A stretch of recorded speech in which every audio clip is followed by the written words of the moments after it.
edukatif kali ini. Pada kesempatan ini, saya akan mengajak Anda untuk menjelajahi salah satu warisan budaya dunia yang menakjubkan, Candi Prambanan.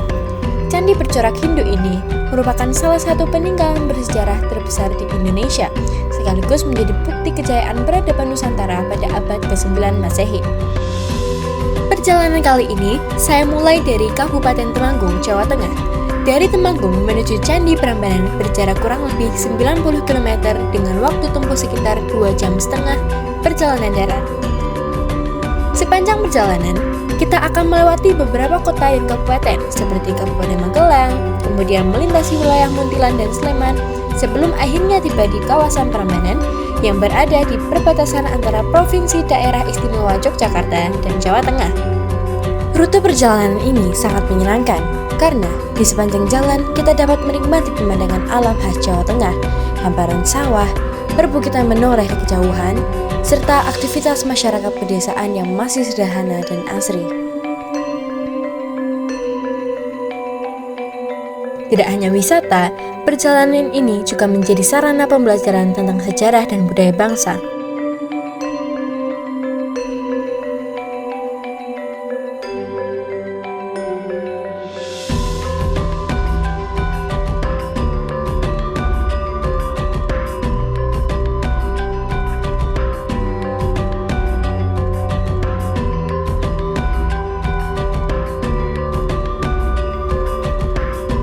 Sesampainya di Kompleks Candi Prambanan, pengunjung akan disambut oleh area gerbang utama yang tertata rapi dan bersih. Untuk memasuki kawasan wisata ini, setiap pengunjung diwajibkan membeli tiket masuk di loket yang telah disediakan. Proses pembelian tiket ini sudah modern dan terintegrasi secara digital. Setelah melakukan pembayaran, pengunjung akan memperoleh tiket berupa kode batang atau QR Code yang dapat dipindai di gerbang masuk. Sistem ini memudahkan proses verifikasi dan mempercepat antrian, sehingga pengunjung dapat langsung melanjutkan perjalanan menuju area utama candi. Petugas di pintu masuk juga siap membantu memberikan informasi dan memastikan bahwa seluruh pengunjung mengikuti tata tertib yang berlaku, seperti menjaga kebersihan dan tidak memanjat struktur candi. Setelah melewati gerbang tiket, pengunjung akan berjalan melalui jalur setapak yang dikelilingi taman hijau dan pepohonan rindang. Dari kejauhan, 3 menara utama Candi Prambanan sudah tampak menjulang tinggi dan megah. Pemandangan ini memberikan kesan pertama yang sangat kuat, seolah membawa kita kembali ke masa kerajaan-kerajaan kuno. Kompleks Prambanan terdiri dari atas 3 zona utama, zona luar, zona tengah, dan zona dalam. Zona dalam merupakan area suci tempat berdirinya candi-candi utama yang dipersembahkan bagi Dewa Siwa, Wisnu, dan Brahma. Setiap tahun, ribuan wisatawan datang ke sini untuk melihat langsung keindahan arsitektur kuno ini. Tapi bukan cuma turis, banyak juga pelajar seperti saya yang datang untuk belajar sejarah dan kebudayaan bangsa. Sebelum memasuki candi-candi utama, kita akan melewati ke bagian luar kompleks, yaitu kawasan Candi Purwara. Candi Purwara merupakan candi-candi pengiring yang dahulu berjumlah 224 buah. Bangunan-bangunan ini disusun berlapis mengelilingi candi utama, berfungsi sebagai simbol penghormatan bagi dewa-dewi pendamping. Namun, sebagian besar Candi Purwara kini telah runtuh akibat gempa bumi dan faktor usia. Yang tersisa hanyalah reruntuhan batu-batu andesit yang berserakan di tanah. Meskipun demikian, pemandangan ini justru memberikan kesan historis yang mendalam, seolah kita sedang melihat langsung sejak masa lalu yang masih berjuang untuk berdiri kembali.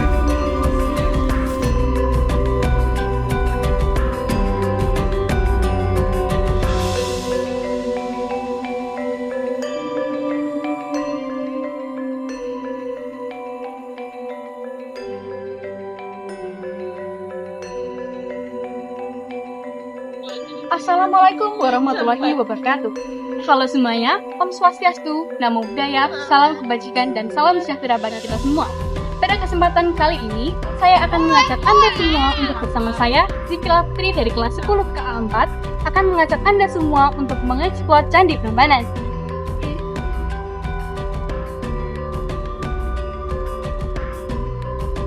Candi Prambanan merupakan salah satu candi Hindu terbesar di Indonesia dan memiliki nilai arsitektur yang tinggi. Para peneliti menilai bahwa pembangunan Candi Prambanan ini berkaitan erat dengan Wangsa Sanjaya. Wangsa Sanjaya merupakan salah satu pengadut dan pemimpin kerajaan Prambanan. Bahwa pembangunan Candi Prambanan ini mulai pada tahun 850 Masehi oleh Rakai Tingkatan, kemudian disempurnakan oleh Raja Lokapala dan Balitung Mahasam. Pernyataan tersebut didasarkan pada prasasti Siwagriha yang sekarang berada di Museum Nasional Jakarta. Prasasti tersebut berangkat tahun 778 Saka atau 856 Masehi yang ditulis pada masa pemerintahan Rakai Tingkatan. Menurut legenda, asal-usul Candi Prambanan sendiri merupakan awal dari kisah Bandung Bondowoso dari Kerajaan Pengging yang berhasil mengalahkan Prabu Baga dari Kerajaan Prambanan. Peristiwa tersebut berhasil membuat Bandung Bondowoso menguasai Kerajaan Prambanan dan mengetahui bahwa ada satu gadis cantik merupakan putri Prambanan yang bernama Nyi Roro Jonggrang. Bandung Bondowoso yang berhasil menguasai Kerajaan Prambanan mengetahui bahwa ada satu gadis cantik bernama Nyi Roro Jonggrang. Ia berniat untuk mempersuntingnya, namun Roro Jonggrang yang mengetahui bahwa Bandung Bondowoso telah membunuh ayahnya, ia jelas menolak permintaan tersebut. Sebaliknya, ia malah meminta permintaan yang mustahil seperti membangunkan 1000 candi dalam satu malam. Bandung Bondowoso menyanggupi permintaan Roro Jonggrang. Ia meminta tolong kepada jin untuk membantunya membangun 1000 candi dalam satu malam. Namun, Roro Jonggrang yang mengetahui rencana tersebut meminta bantuan kepada daeng-daeng di kerajaan untuk pura-pura menumbuk alu, menyalakan obor, sehingga membuat ayam berkokok, dan para jin yang membantu Bandung Bondowoso semuanya hilang ketakutan karena mengira pagi sudah tiba. Bandung Bondowoso yang mengetahui perbuatan Roro Jonggrang, ia langsung marah. Ia murka kepada Roro Jonggrang dan mengutuk Roro Jonggrang hingga menjadi satu candi pelengkap dari 999 candi yang ia buat.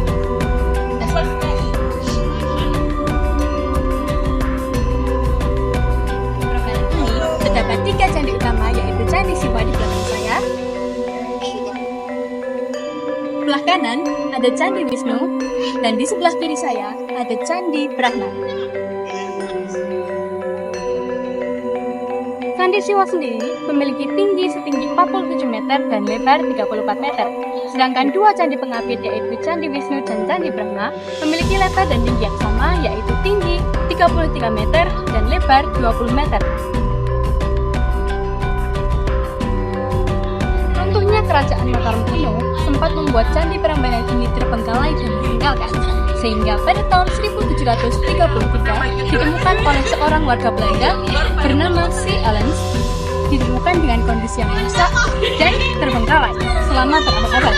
Penyebabnya dipercaya adalah gempa bumi dan gunung meletus, sehingga pada tahun 1918 dilakukan pemugaran secara bertahap untuk menjaga kelestariannya. Candi Prambanan terletak di perbatasan antara Sleman dan Klaten. Lebih spesifiknya, kompleks candi ini terdapat pada Desa Bokoharjo di Yogyakarta, sedangkan pintu masuknya berada di Desa Trobo, Sleman.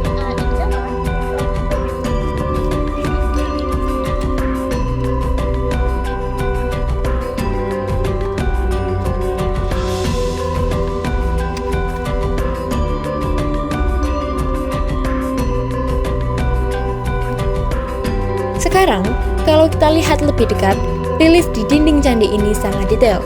Ukiran-ukiran batu menceritakan kisah Ramayana, epos India tentang perjuangan Rama menyelamatkan istrinya Sinta dari Rahwana.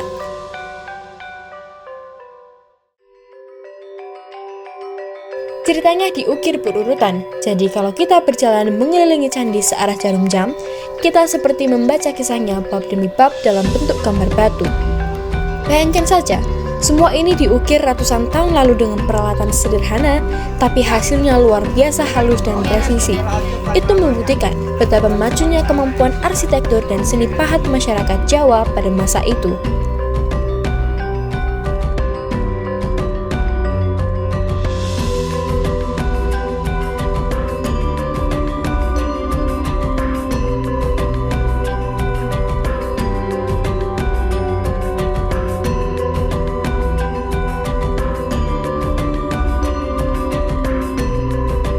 Ini dia salah satu arca yang bisa kita lihat di dalam Candi Siwa, yaitu Arca Ganesha. Selain arca Ganesha tadi, di dalam Candi Siwa, kita dapat menemui arca lain yaitu arca Dewi Durga. Dewi Durga merupakan istri dari Dewa Siwa. Salah satu motif yang terlihat di Candi Prambanan yaitu Candi Siwa, yaitu ada singa jantan jongkok. Singa jantan tersebut menggambarkan kekuatan, kemudian di sebelahnya ada burung kembar yang berkepala manusia bernama Kinara dan Kenari. Kedua burung tersebut diibaratkan sebagai malaikat yang bertengger di pohon surgawi, yaitu pohon kalpataru.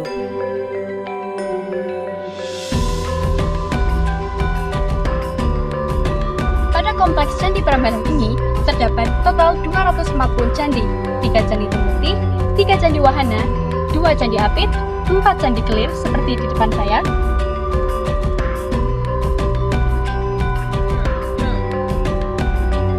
4 candi Patok seperti di belakang saya,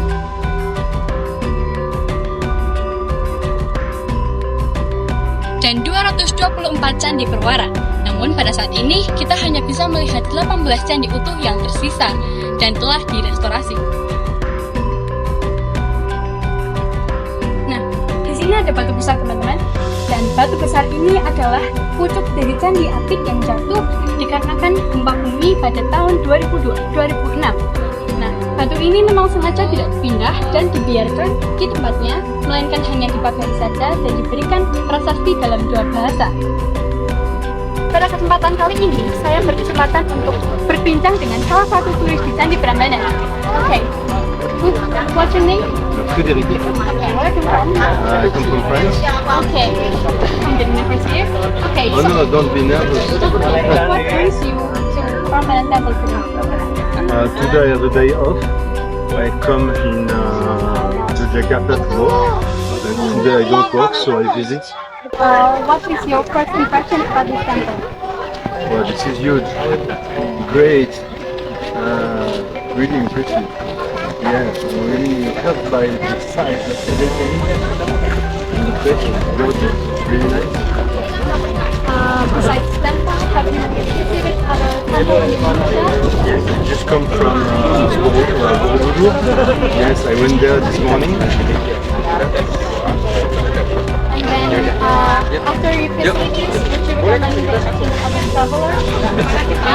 Yes, of course, because this is really something special.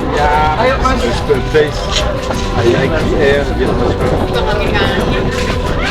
I'm sorry for bothering your time. You didn't bother me at all. Thank you so much.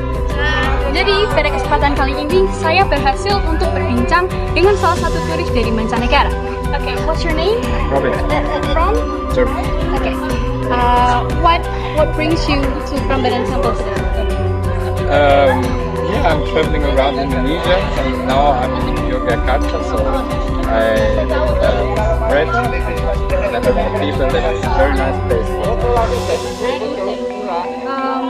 Have you visited other temples in Indonesia? Yeah, the Buddhist temple. Yeah. I always forget the name. That one. And what about your first impression about the temple? First impression is it's very because today I visited the Yava temple, the Buddhist temple, and it's very I expected something like this, like a whole monument, but here it's on one like different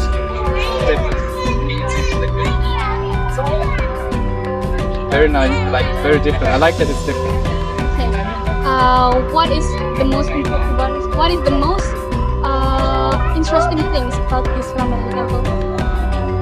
The history or the... I think the history, because I just did a little tour with some people and they told me the stories behind all those, even though I can't remember everything because Hindu religion is not my religion, but it's very interesting to see like how the stories, how they put them into pictures. Okay. That's it. Thank you. I'm sorry for bothering you. No, you're not Have a bothered. good holiday. You too. Bye. Nah, selanjutnya saya akan berbincang lagi kepada salah satu turis di Prambanan. Okay, what's your name? My name is Laura. Okay, it's Laura. Where are you from? Forest Lake. Okay. What brings you to Prambanan Temple today? Where we were visiting some temples, like we are in Yogyakarta,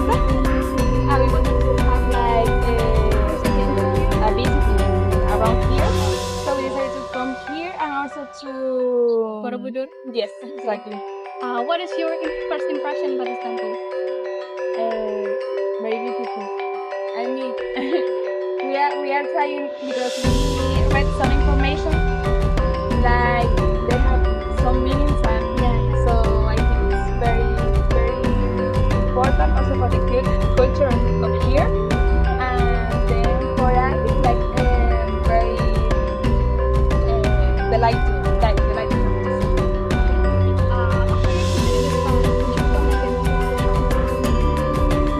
Like around here or For your friends, yes, I would recommend to come here because they can see like different things. Like we are not used to see this type of temples. Like in Spain, we have like different cultures. Yeah, so it's like new things. So I think that it's very important to see different viewpoints or like new point of view.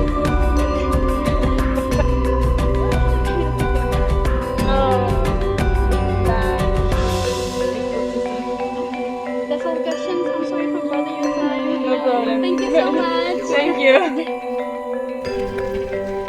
Banyak pengunjung yang berhenti sejenak untuk mengagumi pemandangan ini, mengambil foto, atau sekedar duduk menikmati udara segar. Nah, itu dia tadi perjalanan saya di Candi Prambanan. Sekian dari saya, mohon maaf bila ada kesalahan. Wassalamualaikum warahmatullahi wabarakatuh. Sampai jumpa. Di momen seperti ini, kita dapat merasakan betapa berharganya peninggalan sejarah yang diwariskan oleh para leluhur. Candi Prambanan tidak sekedar destinasi wisata, tetapi juga laboratorium sejarah dan kebudayaan. Dari setiap relief dan batu yang tersisa, kita belajar tentang nilai kesabaran, ketelitian, serta penghargaan terhadap harmoni alam dan kehidupan.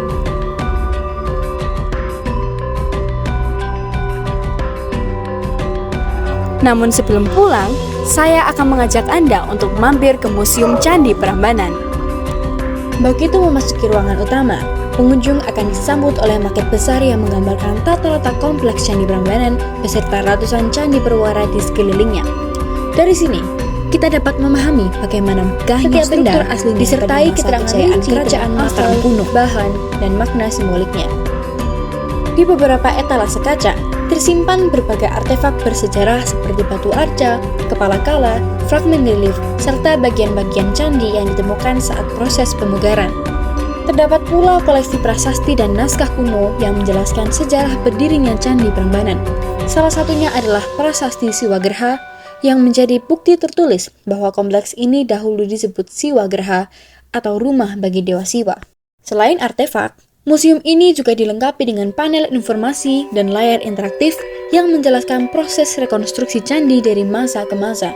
Pengunjung dapat menyaksikan dokumentasi pemugaran sejak awal abad ke-20 hingga sekarang.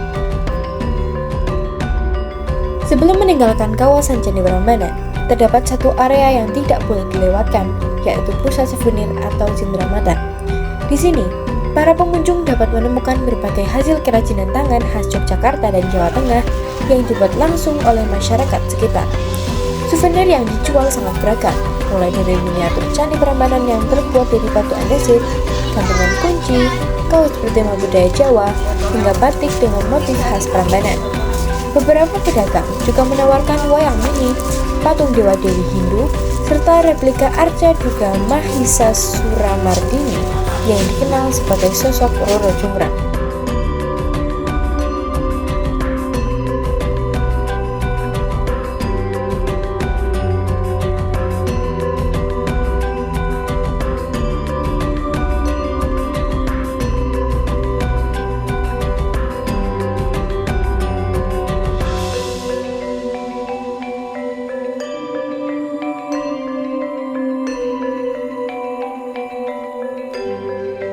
Demikian perjalanan saya di Kompleks Candi Prambanan. Semoga melalui vlog ini, kita semua semakin mengenal dan mencintai kekayaan budaya Indonesia.